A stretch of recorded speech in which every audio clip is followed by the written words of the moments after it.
একজন সাংবাদিক তার খবরে বলছে অস্থিরতা চারিদিকে, মানুষ অস্থির হয়ে গেছে।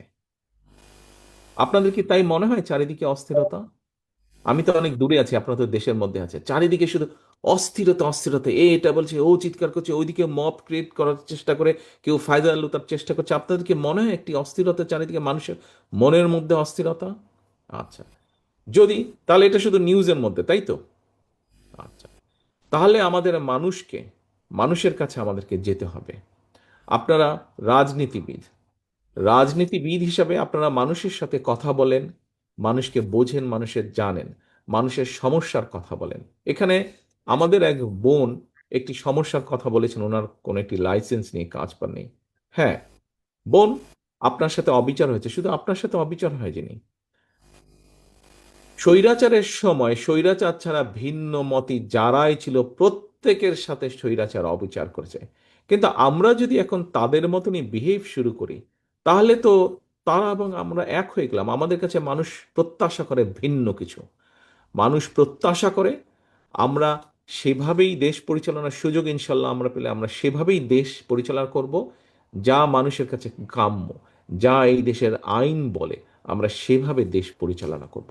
এখন প্রিয় সহকর্মীবৃন্দ, বসে থাকলে আমাদের চলবে না। গতকাল অত্যন্ত দুর্ভাগ্যজনক একটি ঘটনা ঘটিয়েছে যে কোনো একটি মহল। তার কিছুদিন আগে আমরা দেখেছি চট্টগ্রামে আমাদের একজন প্রার্থীর উপরে একই রকম ঘটনা ঘটেছে। এই ঘটনাগুলা দিয়ে কেউ কোনো ফায়দা লোটার অবশ্যই তো চেষ্টা করছে, তাই মনে হয় না আপনাদের? তাই তো, অবশ্যই অবশ্যই ফায়দা লোটার চেষ্টা করছে। আজকে আপনাদের সামনে আমরা যেই বিষয়গুলো উপস্থাপন করেছি, যেই 8টি বিষয় উপস্থাপন করেছি, জনগণের যেগুলোতে ভাগ্যের পরিবর্তন হবে, আপনারা হাত তুলে সকলে বললেন যে এই কাজগুলো যদি আমরা শুরু করতে পারি, তাহলে অবশ্যই দেশের মানুষের ভাগ্যের পরিবর্তন ঘটবে। আপনারা হাত তুলে সকলে সমর্থন দিয়ে বলেন, তাহলে আমাদের কি এখন সবচেয়ে বড় দায়িত্ব না? আমাদের এখন সবচেয়ে বড় দায়িত্ব হচ্ছে যে এই প্রত্যেকটি শব্দ, প্রত্যেকটি কথা, প্রত্যেকটি পরিকল্পনা মানুষের দোরগোড়ায় নিয়ে যাওয়া, মানুষের দোরগোড়ায় নিয়ে যাওয়া।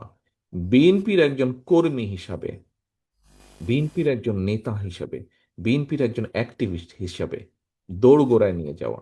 এবং শুধু দোরগোড়ায় নিলে হবে না, দোরগোড়ায় নেওয়াটা হচ্ছে ফার্স্ট স্টেপ, প্রথম পর্ব। দ্বিতীয় পর্ব কি?